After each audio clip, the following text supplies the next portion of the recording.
Allez, on va continuer dans notre aventure de comment améliorer notre façon de relationner. Donc on a parlé des profils d'attachement qui conditionnaient nos réactions, finalement nos relations elles-mêmes. On a parlé de la dépendance affective. Aujourd'hui, on va amener une clé fondamentale, quelque chose que je fais au quotidien dans mon bureau, quelque chose qui est primordial, qui est la clé de la guérison. Tout le reste, c'est un chemin. Mais la clé de la guérison, c'est quoi? Est-ce que des fois, tu te dis « Oh mais j'ai l'impression qu'on se dispute tout le temps pour la même chose. » En fait, ça fait 2 ans, 3 ans, 5 ans, 10 ans, 20 ans, et on se dispute toujours pour la même chose. Le scénario, c'est pas le même, les détails de la scène ne sont pas les mêmes, mais le fond est toujours le même.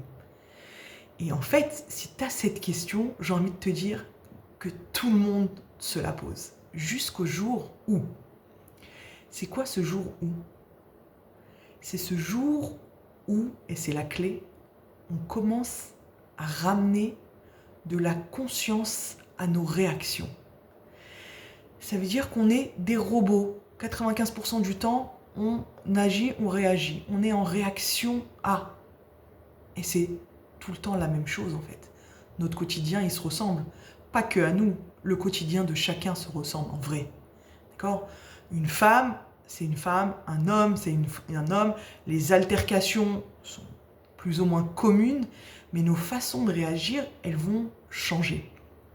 Nos réactions, alors aussi bien la réaction elle-même que on va dire l'explosion de la réaction, l'intensité, voilà c'est le mot que je cherchais, l'intensité de la réaction, elle va varier d'une personne ou une autre.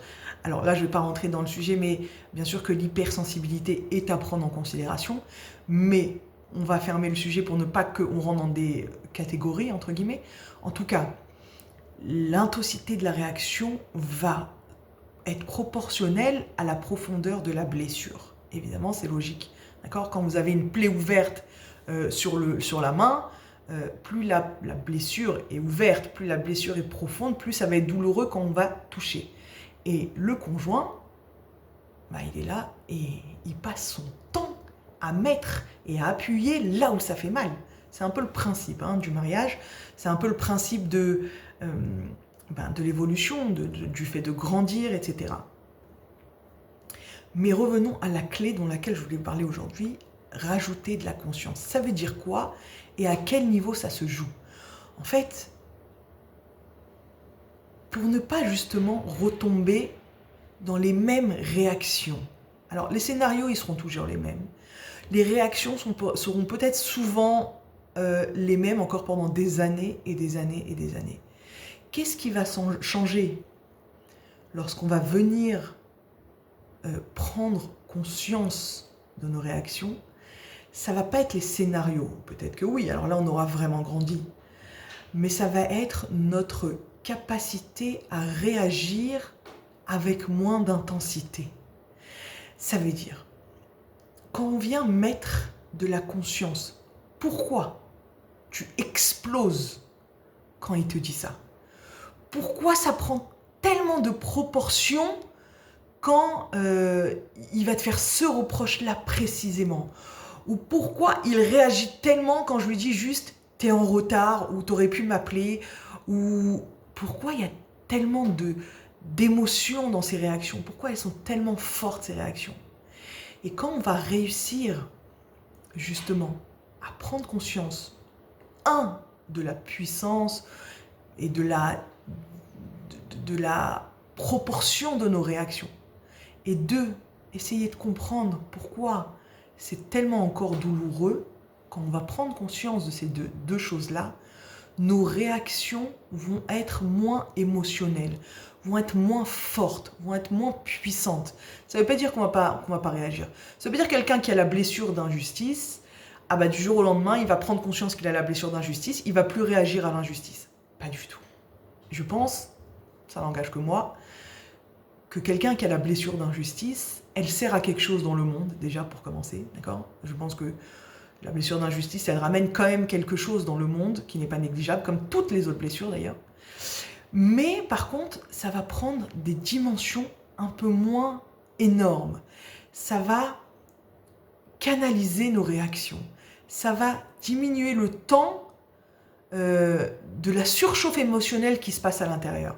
Ça veut dire que peut-être que toi, quand il te dit quelque chose qui va te faire bondir, ça va te prendre 3-4 jours pour redescendre, et bien le jour où tu auras ramené de la conscience, que finalement ce qu'il te dit, c'est pas ça le problème. C'est ce que ça touche chez toi qui est douloureux et qui te fait sortir de toi, c'est cette douleur, cette souffrance qui est à l'intérieur de toi, qui te fait réagir en protection, encore une fois, légitime. Quand tu vas prendre conscience de ça, alors tu ne feras plus la tête pendant 3 ou 4 jours. Tu ne seras plus en émotion survoltée pendant 3 ou 4 jours. Ça redescendra un peu plus rapidement. Et au fur et à mesure du temps, justement ce temps de réaction qui pouvait durer 3 ou 4 jours va diminuer. De 3 jours, on va passer à 2 jours, à 1 jour. Il te fera réagir probablement, parce que tu as besoin de ça pour ta vie. Mais il ne prendra plus toute la place pendant des semaines. Il ne prendra plus toute la place dans ton corps et dans ta tête. Il ne prendra plus toute ton énergie de colère et de vengeance et d'imagination de comment moi je vais le faire souffrir. Qu'est-ce que je peux lui dire pour que lui aussi il souffre? Pas parce que je veux qu'il souffre, mais je veux qu'il comprenne ma souffrance. Donc je vais lui renvoyer un pic pour qu'il comprenne combien il m'a fait mal. Et là, on rentre dans un cercle de pics et de repics et de re-repics qui peut faire durer des semaines, des mois, peut-être même des années. Donc, ce que je vous propose dans l'accompagnement que je mets en place, c'est de prendre conscience que nos réactions sont... alors, disproportionné, c'est négatif, parce que moi, je ne pense pas que ce soit disproportionné, mais qu'il soit vachement, énormément rempli d'émotions.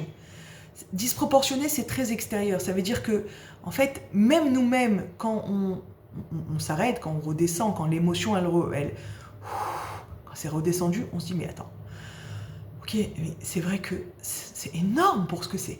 Mais ça ne veut pas dire que c'est faux, ça ne veut pas dire que tu n'as pas eu mal. C'est énorme parce que ta douleur, elle est énorme à l'intérieur de toi. Et c'est de ça qu'il faut s'occuper. C'est de cette prise de conscience que tu souffres à l'intérieur. Que ta douleur, elle est là. Et qu'elle demande que à être guérie. Qu'elle demande que à ramener de la conscience sur cette douleur. Qu'elle est légitime, qu'il y a de quoi faire, qu'elle est justifiée. Mais c'est un travail de toute une vie. C'est un travail de volonté de s'en sortir, en fait.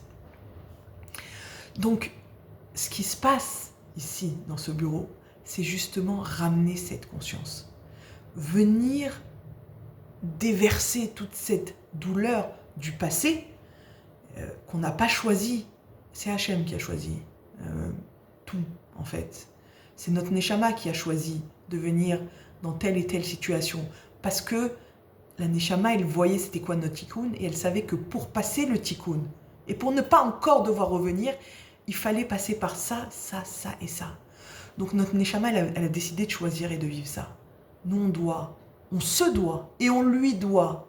Et on doit à tout le peuple et on doit à tout le monde de ramener justement de la conscience sur ça. Et plus que de la conscience, c'est de l'amour sur ça. Ça veut dire se dire que c'est ok, j'ai souffert. C'est ok. Prendre conscience que j'ai souffert. S'arrêter et pleurer sur sa souffrance 2 minutes.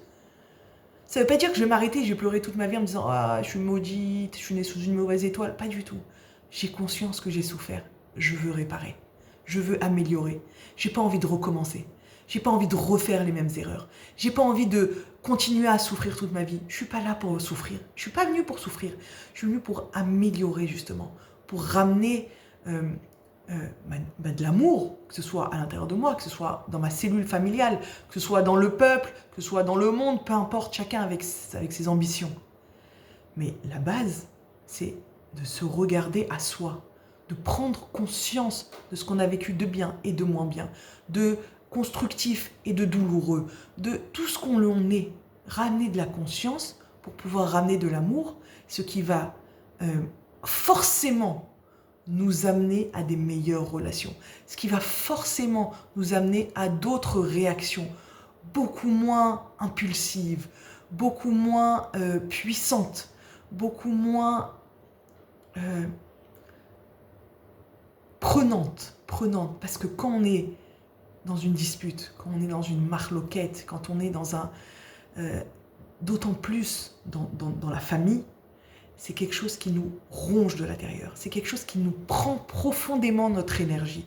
C'est quelque chose qu'on a l'impression que même si on ne fait rien, on dirait qu'on a fait le marathon de Paris pendant 10 ans d'affilée. C'est quelque chose qui vraiment nous... comment dire, nous rend... nous immobilise, voilà, nous enlève cette force d'avancer, nous enlève cette force de voir plus loin. Donc, améliorer nos relations, c'est pas juste, ouais, ok, t'as raison, bye, allez, on va augmenter la colocation, on va augmenter notre espace de chacun de liberté, où chacun y fait sa vie, on va lui donner raison, comme ça on est tranquille. Je l'ai entendu ça la semaine dernière. Oui, moi je lui dis qu'il a raison, comme ça on est tranquille. Ah, mais c'est pas de la construction en fait. Ça dépend ce que tu veux dans ta vie. Tu veux être tranquille ou tu veux t'épanouir dans ta maison, dans ta famille, dans ton couple, avec tes enfants. Ça dépend ce que tu choisis. Si c'est choisir pour grandir, pour aimer, pour vivre, pour être heureux, alors il y a du travail. Le grand amour, il se trouve pas, il se construit. Et c'est comme ça, en malasot, c'est du travail. Et parfois, il faut repasser sur certaines des blessures. Ça fait mal, ça fait pleurer, mais ça nettoie. Ça nettoie pour que nos relations, pour que nos réactions soient différentes et qu'on grandisse de ça et qu'on soit de plus en plus heureux avec soi-même et avec l'autre. Et Bezrat Hashem, qu'on puisse, grâce à ça, à la simcha et à la hardout, c'est quand même les deux termes qui reviennent beaucoup dans toutes les parties du Ham Israël, pour arriver à la Géoula Berachamim et en commençant par la Géoula chez soi, à la maison. Bezrat Hashem, c'est ce que je te souhaite. Vraiment, du plus profond du cœur. Bonne journée.